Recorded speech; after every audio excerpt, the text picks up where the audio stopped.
It was a videotape of him having sex with a 14-year-old girl. Look at all the stuff you did, Dee Dee. Look at all the stuff you've done. Doris Dee Dee Moore is demanding a retrial after being convicted of murdering a lottery winner in an attempt to steal the money for herself. On November 15, 2006, while making the drive to Miami, Abraham Shakespeare pulled over to a convenience store to buy a beer and cigarettes, and on a whim, he bought a lottery ticket as well. In that moment, Shakespeare instantly went from a sanitation worker to a millionaire as he won a $30 million jackpot. He was elated. However, he would find out that it wasn't everything he dreamt of, and he started seeing people try to take advantage of him to the point where he actually said, "I'd have been better off broke," and "I thought all these people were my friends, but then I realized all they want is just money." Dee Dee Moore heard about this and reached out to Shakespeare, claiming that she wanted to write a book on how he was being taken advantage of with his lottery winnings. Ironically, Moore was especially manipulative and convinced Shakespeare to invest in a business that they would work on together, giving her full control of the money. Shakespeare's family were kept in the dark and reported him missing in November of 2009, claiming that they had not seen him. Now this man right here, man, lost his life.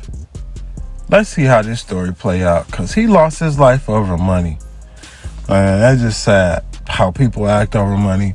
Definitely shit they never worked for, did anything for, or paid into, you know? Claiming that they had not seen him since April and that his text messages did not sound like him. Moore was brought in for questioning and said that she had no idea where Abraham was, despite being so close to him up until his disappearance, and she gave many excuses to why he disappeared. Do I think that you're a cold-blooded killer? I hope you're not a cold-blooded killer. I have not killed him. I hope he's not even dead. Because he wanted to pretend he was dying of AIDS so that he doesn't have to pay child support and people won't look for him if he's dying of AIDS. Y'all see that?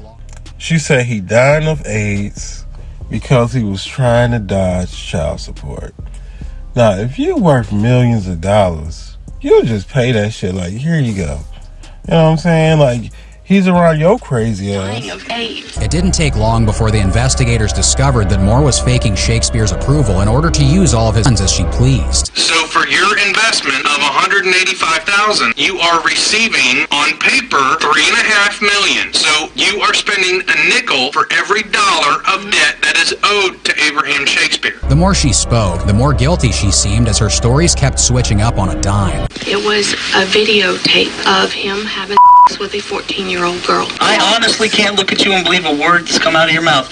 You have lied and lied and lied. Before she left, she also tried to hit on the investigator in what could have been an attempt to pull a favor in exchange for freedom. She actually came toward me and she said that I wasn't going to get angry, that I was going to have sex with her. She said she was very attracted to me and hoped once her name was clear that I would pursue a relationship with her. Investigation led to Moore's boyfriend's house, and Shakespeare's body was found buried 5 feet underground on an area covered by concrete. After an autopsy, it was declared that he was shot and killed in April at 43 years old. The family was horrified at the heinous crime and learned that Moore took over Shakespeare's phone after he was deceased to text them false reassurances. Moore handed in the .38 Smith & Wesson revolver that was used to murder him and was brought in for questioning, but denied having any involvement in the death of Shakespeare, giving countless explanations to how he was murdered, first saying that he was killed in a drug deal gone bad. It was a drug deal that went bad, and the guy's name is something. I just found it out. However, she then claims she witnessed Shakespeare's cousin, Cedric, shoot him in cold blood. It's the bottom of the ninth, and you've got 2 strikes, Dee Dee, okay? I watched Cedric shoot him. I was in the room. Even after speculating that it was drug dealers who killed him, Moore switched her story up to Cedric, who was the only one who initially reported Shakespeare missing in the first place. Cedric took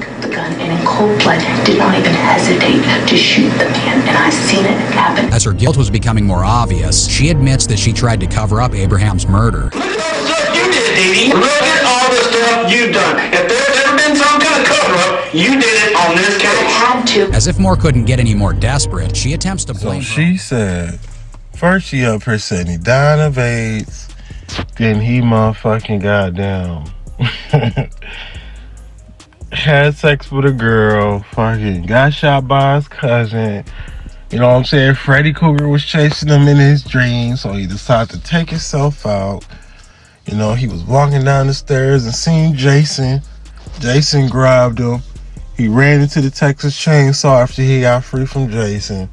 Like, this woman is very manipulative.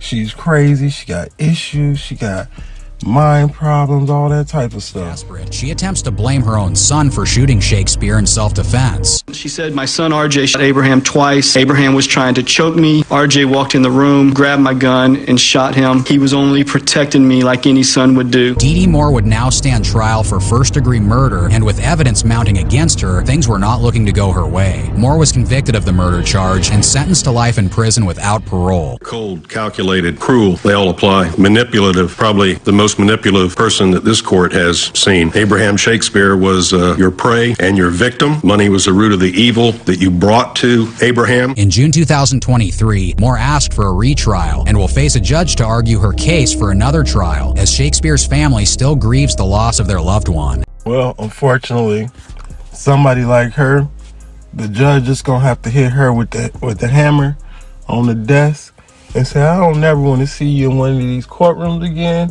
I hope you never be in one of these courtrooms again. You know, that's what the judge gonna have to say and do.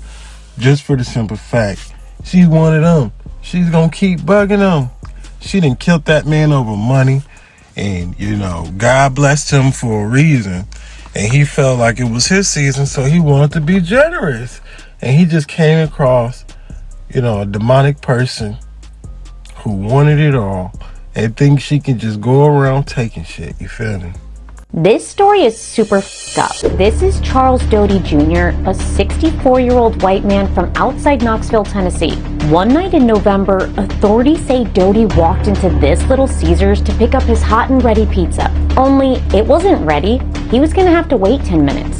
That's when Doty allegedly pulled out a fucking AK-47 and pointed it at the woman working the counter. She told the local TV station exactly what went down. He points the gun up, points it at me. Where's my pizza? I want my pizza now. And get this, it was her first day on the job. To be honest, this story isn't that surprising considering how easy big corporations and Republicans have made it to get guns in America.